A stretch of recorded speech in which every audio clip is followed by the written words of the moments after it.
Romans 16.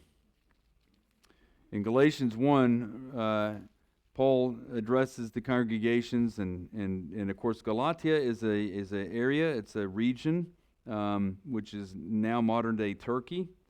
And he says he addresses the congregations, the assemblies. So yes, there is the church universal, there's the congregational universal, there's the assembly universal, but then there are individual congregations as well. And in Romans 16, verse 4, Paul talks about those who risk their necks for his life. And he says, not only that I gave them thanks, but also Messiah's communities among the Gentiles. Messiah's communities, Messiah's churches, or the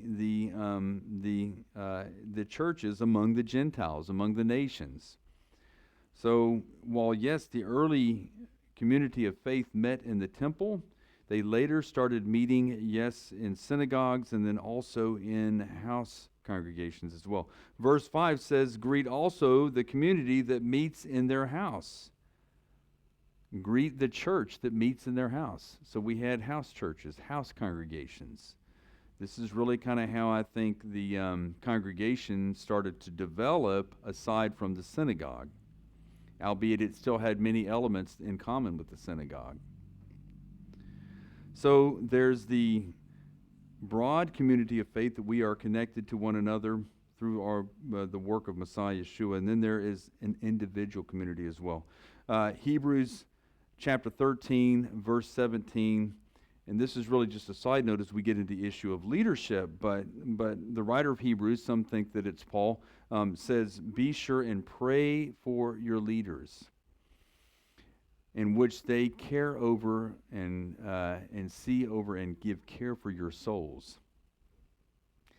The point that I'm making there is that some people ask the question, why do you believe in the individual congregation, and what's the importance for needing to have membership? And it really goes back to this issue of the fact that God has given us the main shepherd, Yeshua, and then there are under shepherds.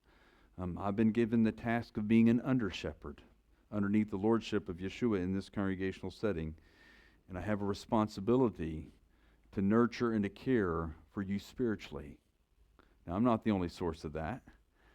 There are other people that are significant, but I need your prayers because of part of that process.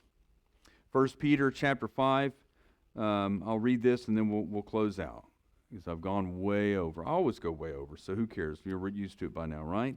So, 1 Peter chapter 5, verse 1. I'm sorry, I didn't include that, Ed. I don't think I included the Hebrews passage. I was supposed to get my verses. I appreciate you, Ed. Ed has challenged me to make sure that I start getting my verses to the team over here so that they can get it back, because it is a huge help. It really is a help to have it up here, right? I like hearing the Bibles, turn and all that stuff. It's great, I love the Word, but it's nice to have this up here. Therefore, I appeal to you, to the elders among you. By the way, that's plural, and we'll get into leadership next week and in the following weeks. As a fellow elder, Peter says this. This is the Pope saying that he's a fellow elder. Okay, that's funny, but yeah. And witness of Messiah's sufferings, and a partaker also of the glory about to be revealed. And he says this to the elders. He says, shepherd God's flock among you. Watch over it, not under compulsion, but willingly before God. In other words, elders are given this responsibility of shepherding the flock. If you don't have a centrality of a location that you're meeting in a particular community, little community that you're connected to, that seems to kind of go against the flow of the point that's being made here. The writer of Hebrews encourages the Jewish believers there to pray for their leaders. If you're not connected to a community of faith, you don't have a particular leader. There has to be leadership. And he encourages the leaders to give care and watch over those underneath their charge. And so It's a case for the small community, the small kahila, the small church per se, if you will. So one of the main things today is just talking about some of the terminology. Some of this has been more didactic. I understand that, and maybe it's hard to connect with that. But the kahila, the assembly, what does it mean to be a part of the assembly? It means that you are deeply connected to Messiah Yeshua. He is your husband, whether you like it or not. Of course you love it. But